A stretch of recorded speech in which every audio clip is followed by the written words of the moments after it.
Nous allons donc aller plus loin. Les êtres et leur essence matière-forme agissent, ils se meuvent. Première observation. Deuxièmement, question. Existe-t-il une relation entre leur composé illémorphique et leur capacité d'action? On sent qu'on s'approche d'une définition de la nature. Existe-t-il donc une relation de cause à effet entre la matière et la forme d'un être et sa capacité d'action, et sa façon d'être, et sa façon de vivre, et en fait, et sa nature? Nous sommes là au cœur du problème de la nature. Tout d'abord, nous allons reparler un instant du mouvement. Puisque nous avons spécifié les êtres, nous allons essayer de spécifier le mouvement. Qu'est-ce qu'on entend par le mouvement en philosophie? En observant attentivement la nature, le mouvement revêt plusieurs aspects. Ce n'est pas uniquement bouger, tomber ou agir, c'est aussi vieillir, s'user, grandir, apprendre, comprendre, vouloir, désirer ou pousser pour une plante. Le mouvement caractérise en philosophie tout ce qui est de l'ordre du changement. C'est la seconde observation que nous avons faite lorsque nous sommes dans notre jardin. J'observe des êtres, mais des êtres en mouvement. Par exemple, le mouvement de l'oiseau. Il y a différents mouvements qui nous apparaissent à l'observation. Tout d'abord, le mouvement local. Un cheval qui se déplace dans son enclos. Il y a également le mouvement intérieur, qui est un changement. Par exemple, j'étais un bébé, je suis maintenant un adulte et je vais vieillir. Le vieillissement est un changement intérieur.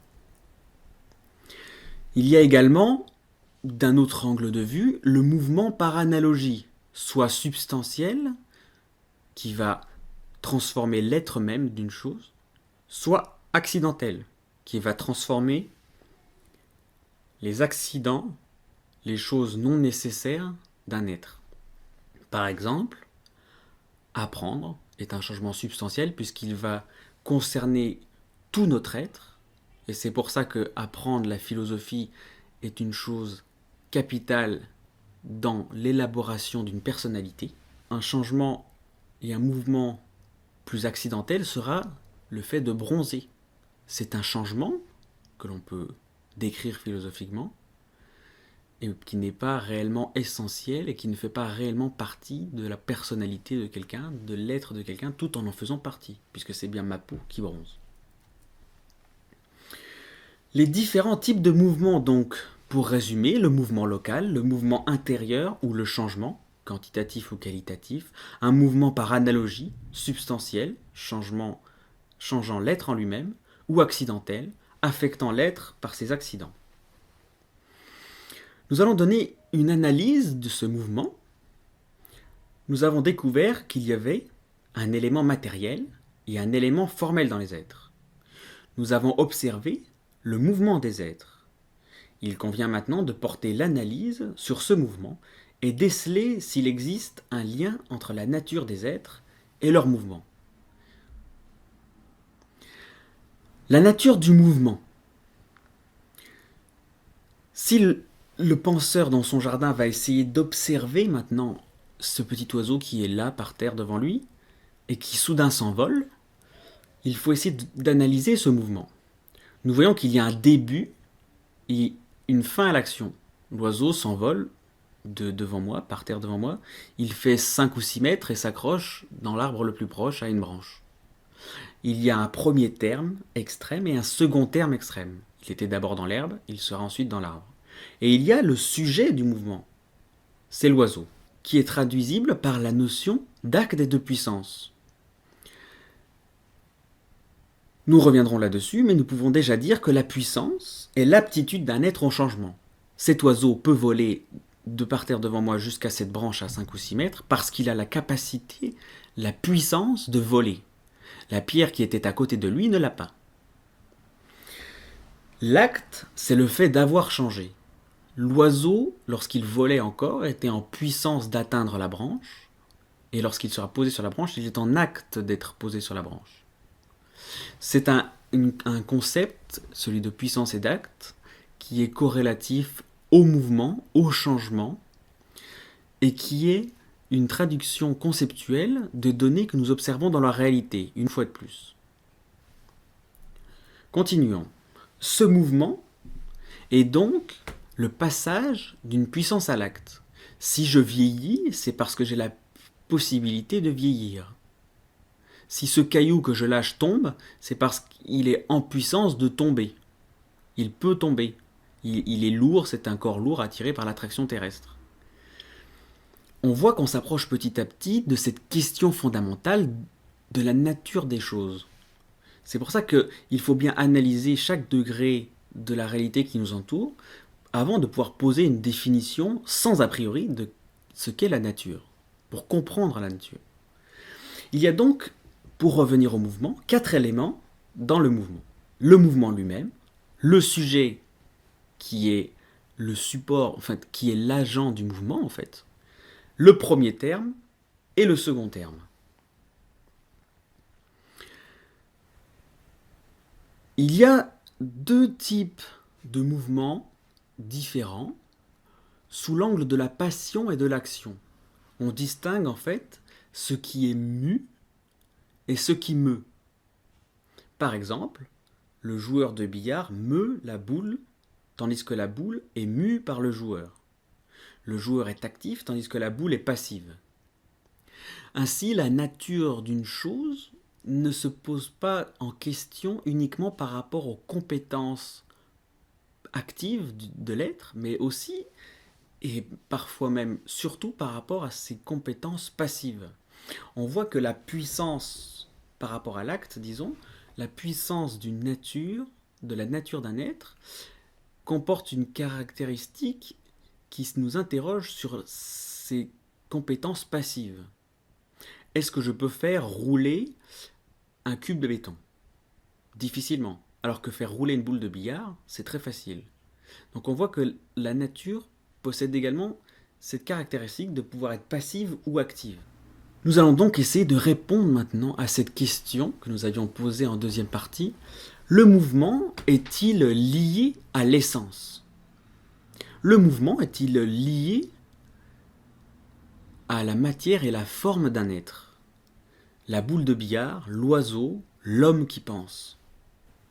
Cela pose la question de la finalité. Nous l'avons dit, c'est également une interrogation au plan métaphysique. Mais dans la physique déjà, il y a cette question de la finalité.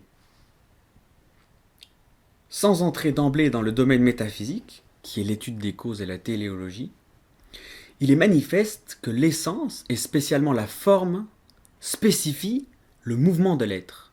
La boule roule, l'oiseau vole et l'homme pense. Nous nous acheminons donc vers une définition de la nature. Nous avons d'abord, premièrement, observé des êtres en mouvement doués de matière et de forme. Nous avons spécifié le mouvement des êtres et nous avons conclu que ce mouvement est dépendant de l'essence de ces êtres.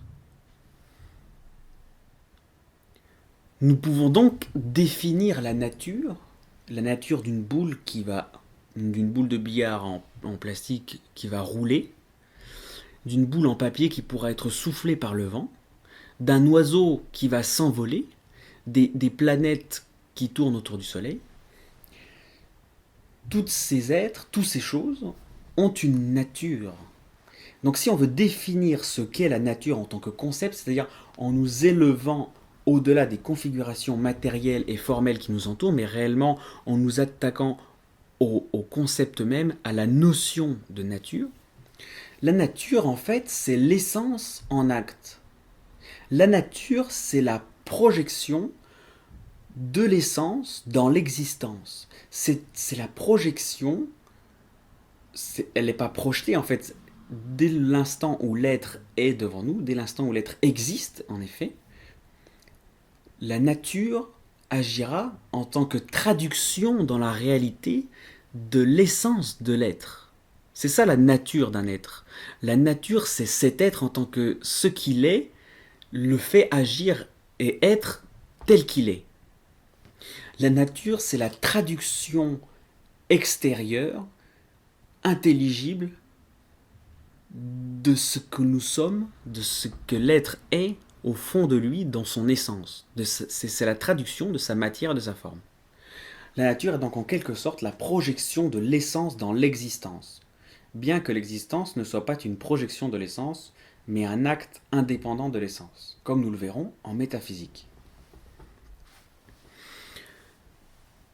Nous avons donc étudié, pour récapituler une dernière fois le plan de ce cours, l'illémorphisme, décrypté que les êtres étaient en réalité constitués de deux notions, de deux données, la matière et la forme. Nous avons vu que les êtres sont doués de mouvement, de changement. Nous avons vu que c'était la forme qui spécifiait la matière et qui lui donnait son caractère d'être constitué. L'argile est façonnée par le potier, devient un pot, mais sinon il restera simple argile. Et la forme de pot n'existe pas non plus sans la matière, bien sûr. Donc, toutes ces choses ensemble donnent la nature du pot d'argile. Mais le pot est fait lui-même pour quelque chose. Il est fait pour recueillir des fleurs, par exemple. Donc on voit que la définition de la nature n'est pas adventiste, n'est pas surréaliste. Elle est vraiment ancrée dans la réalité des choses, au plan matériel, au plan formel, et dans la description de ce qu'est le mouvement.